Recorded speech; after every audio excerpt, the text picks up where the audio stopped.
আসসালামু আলাইকুম। শাহিনুর রেসিপিতে নতুন আরও একটি রান্নার রেসিপি দেখার জন্য সবাইকে আরও একবার ওয়েলকাম জানাচ্ছি। চলে এসেছি খুবই মজার একটা রান্নার রেসিপি নিয়ে। আজকে আমি মাছের ডিম দিয়ে একেবারে ভিন্ন রকম একটা রান্না করে দেখাবো। মাছের ডিম আর ডাল দিয়ে খেয়েছেন কখনো? মাছের ডিম কিন্তু নর্মালি দেখা যায় যে ভাজি করে খাওয়া হয়, যেটা আলু দিয়ে করা হয় সেইটা, তারপর এমনিতেও ভাজি করা হয় বা ভুনা করা হয়, বড়া করে খাওয়া হয়, বিভিন্ন রেসিপি আছে এটার।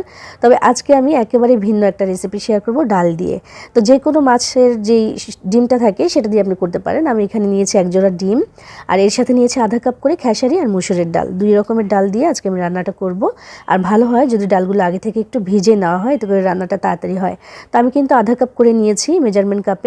তো নিয়ে 1 ঘন্টা আগে থেকে কিন্তু আমি ভিজিয়ে রেখে দিয়েছি, সেটা দেখাচ্ছি না, রান্নার সময় একেবারে দেখাবো। তো চলুন মূল রান্নায় চলে যাই। আর আপনি আমার ভিডিওতে একটা লাইক করে চ্যানেলটি সাবস্ক্রাইব করে পাশেই থাকবেন আশা করছি।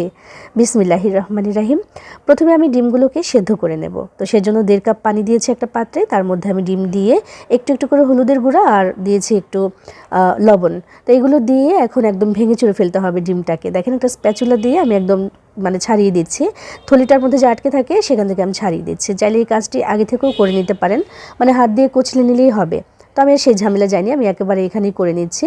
একটু নেড়েচেড়ে দিলে কিন্তু ভেঙে যাবে। তো ভেঙে গিয়ে ডিমটা একদম আলাদা হয়ে যাবে এবং সুন্দরভাবে এটা প্রথমে সেদ্ধ করে নিতে হবে। একদম যে থলিটা দেখালাম, দেখেন এখান থেকে কিন্তু ডিমটা একদম খুলে গেছে বা ছুটে গেছে। এই যে একদম ভালোভাবে সেদ্ধ হয়ে গেছে। আমি প্রায় 10 মিনিটের মতো সেদ্ধ করে নিয়েছি। ডিমটা তো সেদ্ধ হয়ে গেল। এবার চুলার আঁচটা আমি বন্ধ করে দিচ্ছি। পানিটাও প্রায় শুকিয়ে এসেছে। পরবর্তী রান্নাটা যেহেতু এই হাঁড়িতেই হবে, তাই আমি এখানে এক এক করে সব কিছু দিচ্ছি। তবে চুলাটা বন্ধ করে দিয়ে তারপর ওই যে ডাল দেখালাম, আমি ডাল কিন্তু 1 ঘন্টা ভিজিয়ে রেখেছিলাম। আমি তো একসাথেই ভেজানো যেত, যেহেতু আপনাদেরকে দেখাবো তাই আলাদা আলাদা করে ভিজিয়ে রেখেছিলাম। এগুলো কিন্তু অনেকটাই নরম হয়ে আছে। মিডিয়াম সাইজের একটা আলু কুচিয়ে দিয়ে দিয়েছি। পেঁয়াজ পরবর্তীতে আবারও ব্যবহার হবে, তাই এখানে একটু কম দিয়েছি, 2 টেবিল চামচ।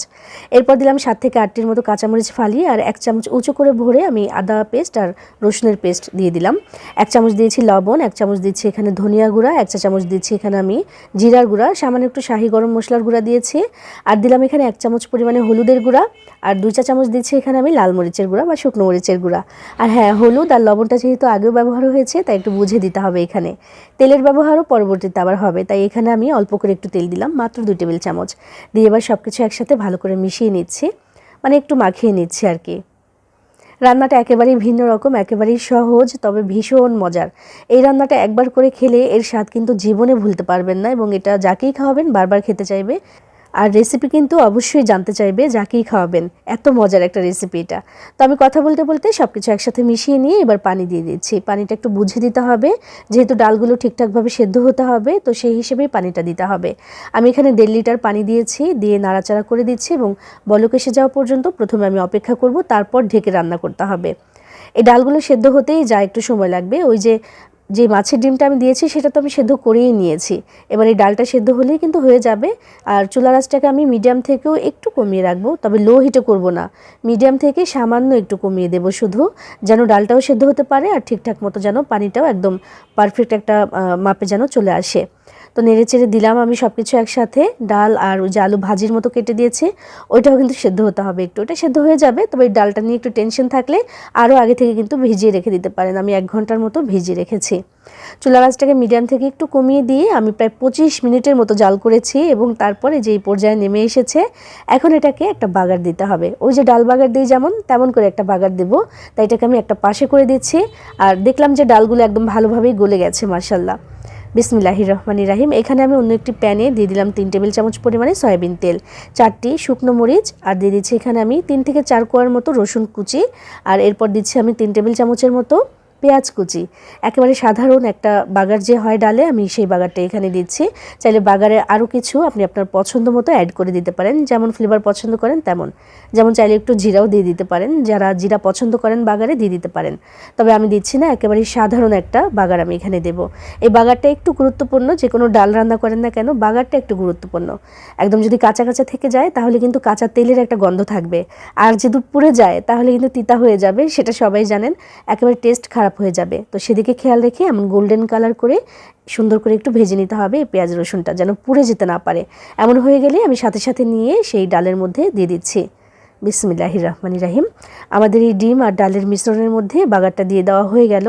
এই যে একটা বাগার দিলাম আমি, একেবারেই সাধারণ একটা কাজ, তবে এই কাজটুকুর জন্য এটা যে কত বেশি টেস্টি হয়ে যায় সেটা আসলে বলে বোঝানো যাবে না।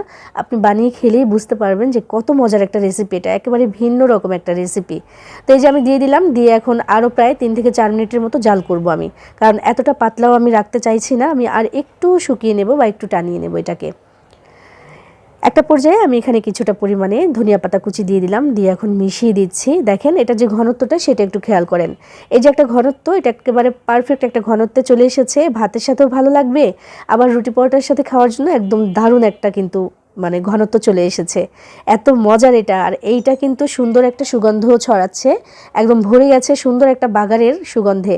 আর মাছের ডিম তো এমনিতেই সুন্দর একটা সুগন্ধ থাকে, যারা পছন্দ করেন তারা জানেন।